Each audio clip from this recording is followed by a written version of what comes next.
All right, it's that time of the year again. I've got the OnePlus open, and we're going to talk about this device, what I think about it, my thoughts, my opinions, 6 months later, half a year later into its life cycle. And I'll be straightforward.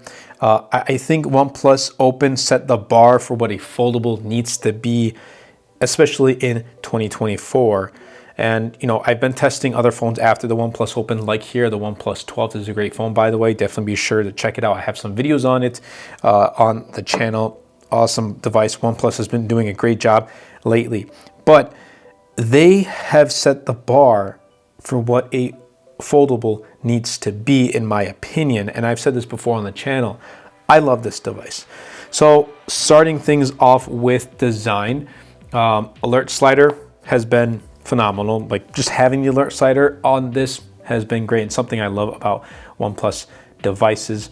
The outer screen, it's like a conventional smartphone. I can use it without opening it up, which I absolutely do appreciate. Whereas like the Z Fold 5 is too thin. The Pixel Fold is also really good, so I have nothing wrong with that. That's also a conventional smartphone.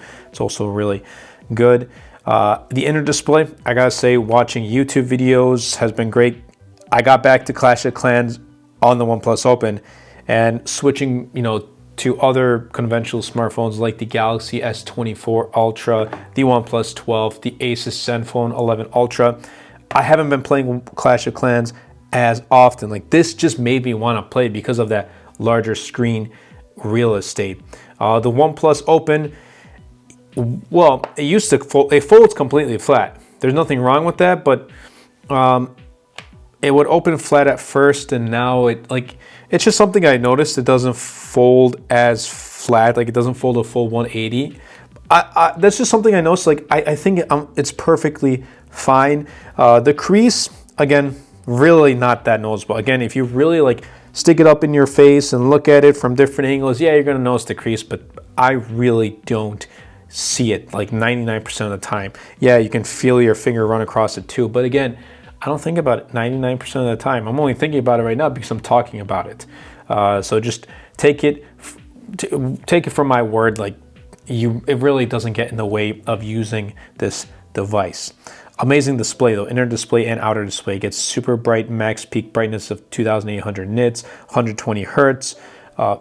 It's awesome. Like, it's really good, even in 2024 standards, and that's to be expected. Like, you get a phone from the year prior, it's not going to just like stop working really good in 1 year. It's still going to perform really good. That's how far we've gotten with smartphone performance. They've gotten so good. You can use a 2-year-old, 3-year-old device and it'll still perform really well.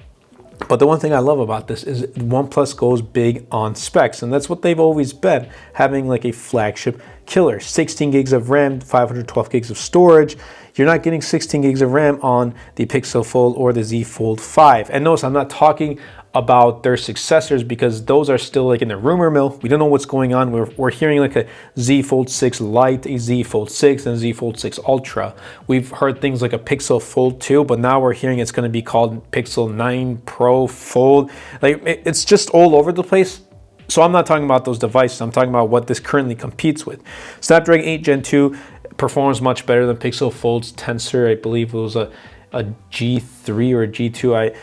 It performs better than the Tensor chipset, and it performs about the same as the Galaxy Z Fold 5 with the Snapdragon 8 Gen 2 as well. But here's the thing, I think having, you know, better, more RAM, having more storage should be a part of a foldable, a powerhouse of a device. Daily use has been great with almost hiccups. Again, the one thing that I've been annoyed is clearing notifications from the lock screen. It takes about 3 to 4 times to clear it, and it's still present. Like, I think that's a software fix that you can fix it, but OnePlus still has not gotten to fixing it. Everything else has been great. OnePlus did throw in a lot of multitasking features, and I'll be honest, I don't use them. Like, if I open up Twitter, I'm using the entire inner display. Like, I'm not using half of the display for Twitter, half of it for YouTube. It's like maybe once a month I'll probably use that feature. Other than that, I'm using one app and making use of the entire inner display. So That's just me. Some may use it for multitasking. For me, I'm just using one app at a time. Camera quality is really good. It's flagship quality. Again, I think that's something a foldable should have, a high quality camera, because you're paying a premium price. You should get premium cameras, premium software, premium build, and everything like that. And cameras don't disappoint as well. I'll let you be the judge. I'll be putting up some sample photos on screen, but they really perform well. Battery life too. Fast 67-watt charging is a huge plus. Now, OnePlus didn't add wireless charging. They have their own reasons. I still think they could have, but that's completely fine. The 4,805 milliamp hour battery does last me all day, which is a huge plus. But if I need to charge it, fast 67 watts of charging is great. Some other miscellaneous things, I want to add some miscellaneous things. Speakers on this are also really good. They get very loud. And calling, like, yeah, right now, I feel like someone's gonna make this remark. It says no SIM. I'm testing phones here and there. Like, I'm always switching out. So at the current moment, I don't have my device, like I don't have my SIM card in here. But I have been using this for the past 6 months as well. And the calling is great. Like, people on the other side can hear me very well. I can hear, or they can hear me very well. I'm using Mint Mobile. It may change from carrier to carrier.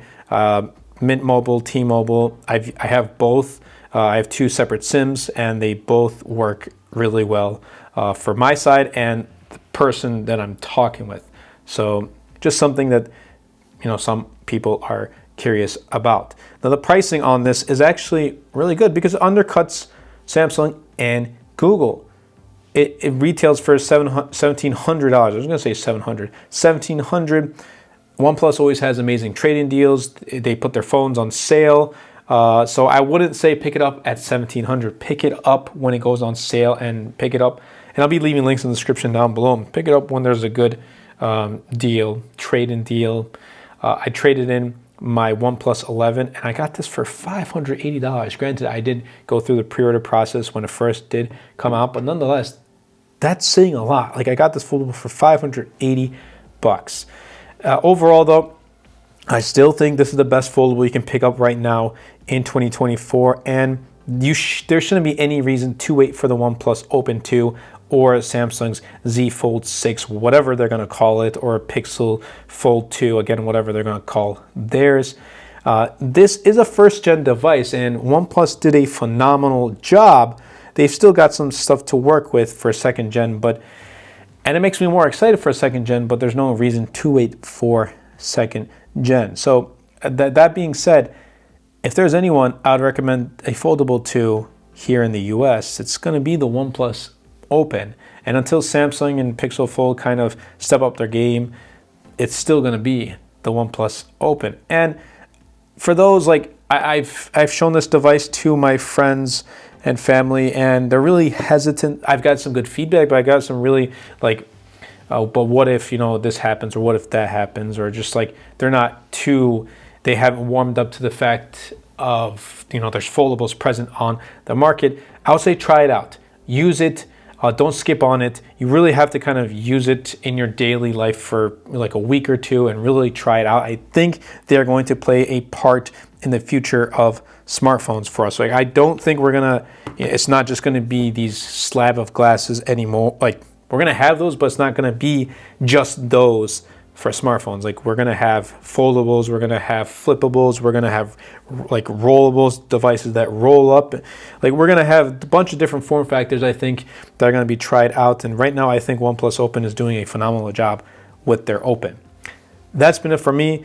I hope you guys did enjoy. If you did, definitely be sure to superman the like button, comment down below, and best of all, share this video, because it really does help out the channel a lot and will help me push my content out to more people. And also definitely be sure to check out my latest wallpaper pack. It's called Urban Glow. I'll be leaving a link in the description down below. And also my other digital products. I have a bunch of different Notion templates that helps me get work done for the channel and keeps me productive.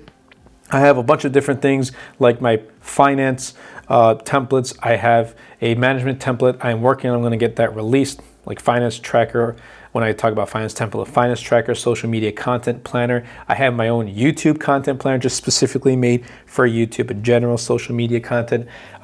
Again, these are things that really help me get work done for the channel, keeps me very productive on a day-to-day basis. Anyway, I hope you guys did enjoy. I'll catch you guys in the next episode.